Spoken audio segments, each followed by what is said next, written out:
Good morning, folks. Quick update to yesterday's M-flare and CME that happened just before the news.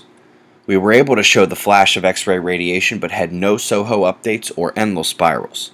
We've got them now along with the side view from stereo A. Enlil shows our already expected CME hitting a day before the one made yesterday.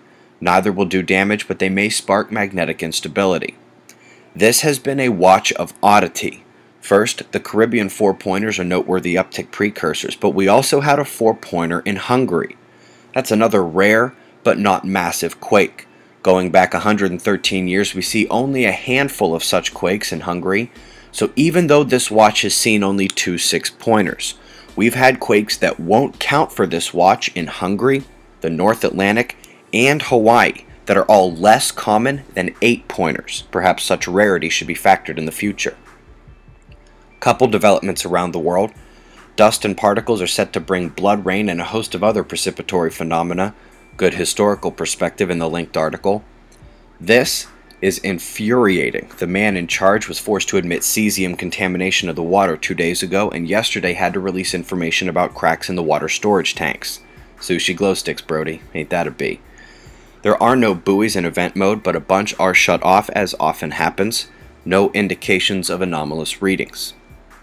Coming to weather, all eyes on the Gulf of Mexico because the Florida coastline is already taking the beginning of Tropical Storm Andrea. Landfall is tonight, and this does have potential to cross into the Atlantic and re-strengthen this weekend. Also got tornado watches in Texas, New Mexico, and south into Mexico.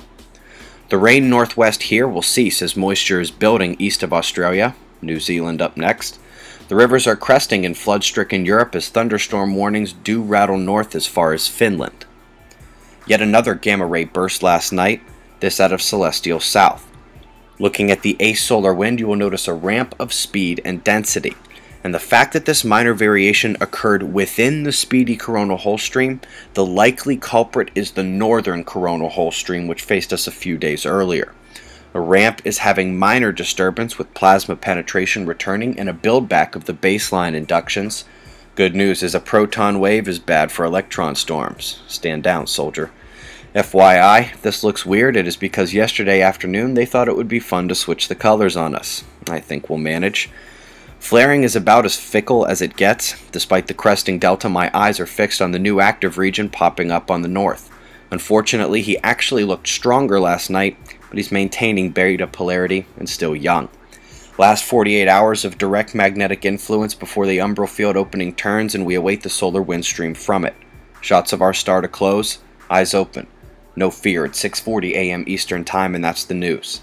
Be safe, everyone.